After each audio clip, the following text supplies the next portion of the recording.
ರಾಜ ಬಲಿ ಚಕ್ರವರ್ತಿ ಸಾಮ್ರಾಟ. ಇದು ಯುಗಾಂತರಗಳ ಕತೆ. ಲೋಕಗಳ ಒಡೆತನಕ್ಕಾಗಿ ದೇವತೆಗಳಿಗೂ ದೈತ್ಯರಿಗೂ ಆಗಾಗ ಹೋರಾಟ ಯುದ್ಧಗಳು ಆಗುತ್ತಿದ್ದವು. ಯುದ್ಧದಲ್ಲಿ ಒಮ್ಮೆ ದೇವತೆಗಳು ಗೆದ್ದರೆ ಮತ್ತೊಮ್ಮೆ ದೈತ್ಯರಿಗೆ ಜಯ ಲಭಿಸುತ್ತಿತ್ತು. ಹಾಗಾಗಿ ಸೋತ ಗುಂಪಿನವರು ಗೆದ್ದವರ ಮೇಲೆ ಸೇಡು ಹಿಡಿದು ಸಮಯ ನೋಡಿ ಹೋರಾಟಕ್ಕೆ ಇಳಿಯುತ್ತಿದ್ದರು. ಹೀಗೆ ದೇವತೆಗಳಿಗೂ ದೈತ್ಯರಿಗೂ ವೈರತ್ವ ಬೆಳೆಯುತ್ತಿತ್ತು. ಯುದ್ಧ, ಭಯ ಮತ್ತು ಸಾವು ನೋವುಗಳಿಂದ ಪ್ರಜೆಗಳಿಗೆ ನೆಮ್ಮದಿಯೇ ಇರಲಿಲ್ಲ. ತ್ರೇತಾಯುಗದ ಆರಂಭ ಕಾಲದಲ್ಲಿ ಒಂದು ದೊಡ್ಡ ಯುದ್ಧ ನಡೆದು ದೇವತೆಗಳು ಜಯಶಾಲಿಯಾದರು.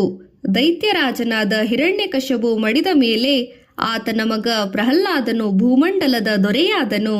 ಪ್ರಹ್ಲಾದನ ಮಗ ವಿರೋಚನ, ವಿರೋಚನನ ಪತ್ನಿ ದೇವಾಂಬೆ, ಇವರ ಪುತ್ರನೇ ರಾಜ ಬಲಿ.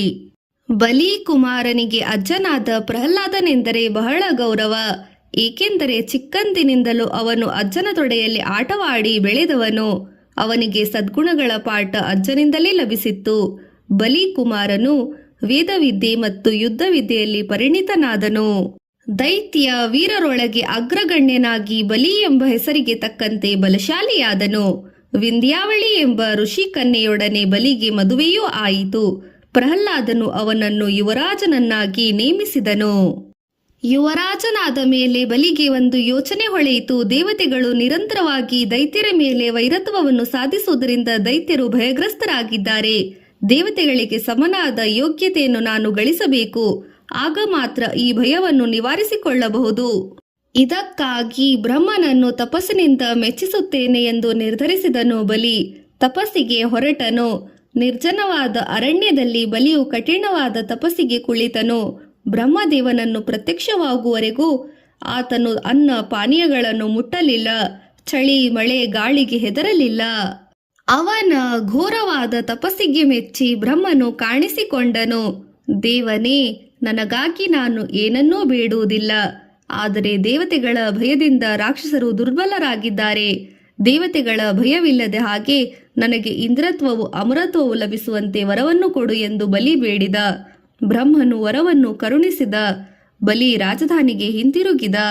ಬಲಿಯ ರಾಜ್ಯಾಭಿಷೇಕ. ಅಂದು ದೈತ್ಯ ರಾಜಧಾನಿಯಲ್ಲಿ ಸಂಭ್ರಮವೋ ಸಂಭ್ರಮ. ಎಲ್ಲೆಲ್ಲೂ ಸುಣ್ಣ ಬಣ್ಣಗಳಿಂದ ಅಲಂಕರಿಸಿದ ಮನೆಗಳು, ತಣ್ಣೀರು, ತೋರಣಗಳು, ಚಿತ್ರಾಲಂಕಾರಗಳು ಕಂಗೊಳಿಸಿದವು. ಗೀತ ವಾದ್ಯಗಳು, ಮಂಗಳ ದುಂದುಮಿಗಳು ಮೊಳಗಿದವು. ಇಂದು ಬಲಿಗೆ ರಾಜ್ಯಾಭಿಷೇಕ. ಆತನು ನಮ್ಮ ಮಹಾರಾಜನಾಗುತ್ತಾನೆ ಎಂದು ಪ್ರಜೆಗಳು ಹರ್ಷದಿಂದ ಘೋಷಿಸುತ್ತಿದ್ದರು. ಬಲಿರಾಜನು ತಪಸ್ಸಿನಲ್ಲಿ ಸಿದ್ಧಿ ಪಡೆದುಕೊಂಡು ಬಂದ ಕೂಡಲೇ ಅವನಿಗೆ ರಾಜ್ಯಾಭಿಷೇಕ ಮಾಡಬೇಕೆಂದು ಪ್ರಹ್ಲಾದನು ಯೋಚಿಸಿದನು. ಆದರೆ ಮೊದಮೊದಲು ಬಲಿಯು ಅದಕ್ಕೊಪ್ಪದೆ ತನ್ನ ಅಜ್ಜನೇ ರಾಜನಾಗಿರಬೇಕೆಂದು ಒತ್ತಾಯಪಡಿಸಿದ್ದರಿಂದ ಕೆಲವು ದಿನ ಹೀಗೆ ತಳ್ಳಿದರು. ಸುಮಾರು ವರ್ಷ ಸುಮ್ಮನಿರಬೇಕಾಯಿತು. ಕೊನೆಗೊಮ್ಮೆ ಪ್ರಹ್ಲಾದನು ಮೊಮ್ಮಗನನ್ನು ಒತ್ತಾಯಪಡಿಸಿ ರಾಜ್ಯಾಭಿಷೇಕಕ್ಕೆ ಒಪ್ಪಿಸಿದನು. ಬಲಿಯು ಅಜ್ಜನು ರಾಜಧಾನಿಯಲ್ಲೇ ಇರಬೇಕೆಂದು ಪ್ರಾರ್ಥಿಸಿ ಒಪ್ಪಿಸಿದನು. ಬಲಿಯ ಪಟ್ಟಾಭಿಷೇಕಕ್ಕಾಗಿ ನೂರಾರು ಮಂದಿ ಅರಸರು ಕಾಣಿಕೆಗಳೊಡನೆ ಬಂದು ರಾಜನಗರಿಯಲ್ಲಿ ಕಿಕ್ಕಿರಿಸಿದರು. ಬಹು ಸಂಭ್ರಮದಿಂದ ರಾಜ್ಯಾಭಿಷೇಕ ನಡೆಯಿತು. ಅಲ್ಲಿಗೆ ಆಗಮಿಸಿದ್ದ ಗಂಧರ್ವ, ಯಕ್ಷ, ಸಿದ್ಧ, ದೈತ್ಯರಾಜರೆಲ್ಲರೂ ಬಲಿ ಮಹಾರಾಜನ ಸ್ನೇಹವನ್ನು ಕೋರಿ ಉಡುಗೊರೆಗಳನ್ನು ಅರ್ಪಿಸಿದರು. ಬಲಿಯ ರಾಜ್ಯಾಭಿಷೇಕಕ್ಕೆ ಬರದವರೆಂದರೆ ದೇವತೆಗಳು ಮಾತ್ರ. ಸ್ವರ್ಗದ ಒಡೆಯನಾದ ಇಂದ್ರನು ಬಲಿಯ ತಪಸ್ಸು ಸಿದ್ಧಿಯನ್ನು ಕೇಳಿದಾಗಲೇ ರೋಷಗೊಂಡನು. ಬಲಿರಾಜನ ಪರಾಕ್ರಮದಿಂದ ದೈತ್ಯರು ಪ್ರಬಲರಾಗುತ್ತಿರುವುದನ್ನು ಕೇಳಿ ಅವನಿಗೆ ಭಯವೋ ಚಿಂತೆಯೋ ಕಾಡತೊಡಗಿತು. ಬಲಿಯ ದಿಗ್ವಿಜಯ. ಬಲಿಯು ರಾಜನಾಗುತ್ತಲೇ ದೈತ್ಯರಿಗೆ ಎಲ್ಲಿಲ್ಲದ ಉತ್ಸಾಹ ಬಂದಿತು. ದೇವತೆಗಳ ಭಯದಿಂದ ತಲೆಮರೆಸಿಕೊಂಡಿದ್ದ ಅನೇಕ ಮಂದಿ ವೀರರು ಮತ್ತು ವಿದ್ವಾಂಸರು ಈಗ ಬಲಿರಾಜನ ಆಶ್ರಯದಲ್ಲಿ ಒಟ್ಟುಗೂಡಿದರು. ಬಲಿಯು ರಾಜ್ಯ ಪರಿಪಾಲನೆಗೆ ಸಹಾಯಕವಾಗುವಂತೆ ಬುದ್ಧಿವಂತರು, ಯೋಗ್ಯರೂ ಆದ ಅಧಿಕಾರಿಗಳನ್ನು ನೇಮಿಸಿದ್ದನು. ತಪಸ್ಸಿನಿಂದ ಮಹಿಮೆಯನ್ನು ಗಳಿಸಿದ್ದ ಶುಕ್ರಾಚಾರ್ಯರು ಆತನ ಪುರೋಹಿತರಾದರು. ಬಲಿಯು ಮಾಡಬೇಕಾಗಿದ್ದ ಮೊದಲನೇ ಕಾರ್ಯವೇನೆಂದರೆ ನೆರೆಹೊರೆಯಲ್ಲೂ ಮತ್ತು ದೂರದ ರಾಜ್ಯಗಳಲ್ಲೂ ಆಳುತ್ತಿದ್ದ ಅರಸರನ್ನು ಗೆದ್ದು ತನ್ನ ಆಜ್ಞೆಗೆ ಒಳಪಡಿಸುವುದು.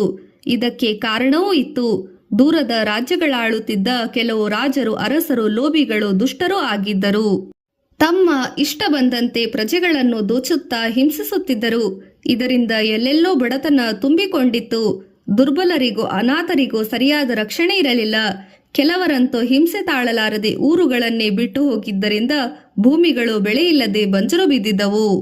ಬಲಿ ಮಹಾರಾಜನು ಪ್ರಹ್ಲಾದನ ಸಲಹೆಯನ್ನು ಪಡೆಯುವುದಕ್ಕಾಗಿ ಆತನ ಅರಮನೆಗೆ ಬಂದನು. ಪ್ರಹ್ಲಾದನು ಮೊಮ್ಮಗನನ್ನು ಆದರದಿಂದ ಬರಮಾಡಿಕೊಂಡು ಸತ್ಕರಿಸಿದನು. ಬಲಿಯು ಹೇಳತೊಡಗಿದನು, ಅಜ್ಜ, ಪ್ರಜೆಗಳು ನೆಮ್ಮದಿಯಿಂದ ಇರಬೇಕಾದರೆ ಅರಸರು ಒಳ್ಳೆಯವರಾಗಿರಬೇಕಷ್ಟೇ. ದುಷ್ಟರಾಜರನ್ನು ದಮನ ಮಾಡಿ ಅವರು ನಮ್ಮ ಶಾಸನಕ್ಕೆ ಒಳಪಡುವಂತೆ ಮಾಡಲು ಹೊರಟಿದ್ದೇನೆ. ನನ್ನನ್ನು ಆಶೀರ್ವದಿಸಿರಿ. ಪ್ರಹ್ಲಾದನು, ಕುಮಾರ, ಈ ಸನ್ನಿವೇಶದಲ್ಲಿ ಕ್ಷಮೆ ಮತ್ತು ಪರಾಕ್ರಮ ಎರಡೂ ಬೇಕು. ಸತತವಾಗಿ ಎರಡೂ ಒಳ್ಳೆಯದಲ್ಲ. ಅಧರ್ಮ ಮತ್ತು ಹಿಂಸೆಗಳನ್ನು ನೋಡಿಯೂ ಸಹ ಅದನ್ನು ನಿವಾರಿಸದೆ ಕ್ಷಮಿಸುತ್ತಾ ಹೋದರೆ ಅಂಥವನನ್ನು ತನ್ನವರೇ ಉದಾಸೀನ ಮಾಡುತ್ತಾರೆ. ಯಾವಾಗಲೂ ಪರಾಕ್ರಮವನ್ನೇ ಪ್ರದರ್ಶಿಸುವ ರಾಜನಿಗೆ ತನ್ನವರೇ ವಿರೋಧಿಗಳಾಗುವರಲ್ಲದೆ ಪ್ರಜೆಗಳು ಸಹ ಸರ್ಪದಂತೆ ಕಂಡವರಂತೆ ಹೆದರುತ್ತಾರೆ. ಆದುದರಿಂದ ನೀನು ಕ್ಷಮಾವಂತನಾಗಿದ್ದುಕೊಂಡೇ ಪರಾಕ್ರಮಿಸಬೇಕು.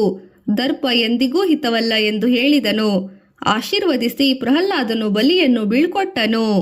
ಬಲಿ ಮಹಾರಾಜನು ಸೈನ್ಯಗಳನ್ನು ಕೂಡಿಸಿಕೊಂಡು ಮಂತ್ರಿ ಸೇನಾನಿಗಳೊಡನೆ ದಿಗ್ವಿಜಯಕ್ಕೆ ಹೊರಟನು. ರಣಶೂರನಾದ ಆತನ ಮುಂದೆ ನಿಲ್ಲಬಲ್ಲವರಾರು? ಅನೇಕ ಅರಸರು ಯುದ್ಧವಿಲ್ಲದೆ ಶರಣಾಗತರಾದರು. ಕೆಲವರು ಸೋತು ಶರಣಾದರು. ಮತ್ತೆ ಕೆಲವರು ಬಲಿರಾಜನಿಗೆ ಸ್ನೇಹಿತರಾದರು. ಹೀಗೆ ಇಡೀ ಭೂಮಂಡಲವನ್ನು ಗೆದ್ದು ಬಲಿಯು ಸಾಮ್ರಾಟನಾದನು. ವಿಶ್ವಜಿತ ಯಜ್ಞ ದಿಗ್ವಿಜಯ ಮಾಡಿ ಬಂದ ರಾಜಧಾನಿಯಲ್ಲಿ ಬಲಿ ಸಮ್ರಾಟನು ಮಂತ್ರಿಗಳ ಮತ್ತು ಪ್ರಜೆಗಳ ದೊಡ್ಡ ಸಭೆ ಸೇರಿಸಿದನು. ತುಂಬು ಸಭೆಯಲ್ಲಿ ಗುರುಗಳಾದ ಶುಕ್ರಾಚಾರ್ಯರನ್ನು ಪೂಜಿಸಿ ಕೈ ಮುಗಿದು, ಹೇ ಗುರುದೇವ, ನಿಮ್ಮ ಮಾರ್ಗದರ್ಶನದಿಂದ ನಾನು ಚಕ್ರವರ್ತಿಯಾದೆ. ನಾನು ತಂದಿರುವ ಐಶ್ವರ್ಯ ರಾಶಿಯನ್ನು ತಮಗೆ ದಕ್ಷಿಣೆಯಾಗಿ ಸಮರ್ಪಿಸುತ್ತಿದ್ದೇನೆ, ಸ್ವೀಕರಿಸಿ ಎಂದನು. ಅದಕ್ಕೆ ಶುಕ್ರಾಚಾರ್ಯರು ನಗುತ್ತಾ ನುಡಿದರು, ದಾನವರಾಜ, ಈ ಐಶ್ವರ್ಯ ಪ್ರಜೆಗಳದು. ಅದು ಅವರಿಗೆ ವಿನಿಯೋಗವಾಗುವಂತೆ ವಿಶ್ವಜಿತ ಯಜ್ಞವನ್ನು ಮಾಡು. ನಾನು ಅಪೇಕ್ಷಿಸುವ 2 ಗುರುದಕ್ಷಿಣೆಯನ್ನು ನೀನು ಕೊಡಬೇಕು. ಹಾಗೇ ಆಗಲಿ. ನೀವು ಅಪೇಕ್ಷಿಸುವ ಮೊದಲ ದಕ್ಷಿಣೆ ಯಾವುದು? ದೈತ್ಯರಲ್ಲಿ ಧರ್ಮವನ್ನು ನೆಲೆಗೊಳಿಸು. ಇದು ಮೊದಲನೇದಾಯಿತು. ಇಂದಿನಿಂದ ನನ್ನ ರಾಜ್ಯ ಧರ್ಮ ಸಾಮ್ರಾಜ್ಯವಾಗುತ್ತದೆ. ತಮ್ಮ 2ನೇ ಅಪೇಕ್ಷೆ ಏನು? ಲೋಕದ ಬಡತನವನ್ನು ನೀಗಲು ದಾನಗುಣವನ್ನು ಬೆಳೆಸಿಕೋ. ಅಪ್ಪಣೆ ಗುರುದೇವ. ಇಂದಿನಿಂದ ದಾನು ನನ್ನ ವ್ರತ. ಇದು ನನ್ನ ಪ್ರತಿಜ್ಞೆ. ನನ್ನಲ್ಲಿಗೆ ಯಾರೇ ಆಗಲಿ ಬಂದು ಬೇಡಿದ ಯಾವುದೇ ವಸ್ತುವನ್ನಾದರೂ ಇಲ್ಲವೆನ್ನದೆ ದಾನ ಮಾಡುತ್ತೇನೆ. ಬಲಿಯ ಈ ಪ್ರತಿಜ್ಞೆ ಇಡೀ ಲೋಕಗಳೆಲ್ಲ ಬೆರಗು ಮಾಡಿತು. ಸ್ವರ್ಗದಲ್ಲಿನ ದೇವತೆಗಳು ಸಹ ಈ ಸುದ್ದಿಯನ್ನು ಕೇಳಿ ಬೆದರಿದರು.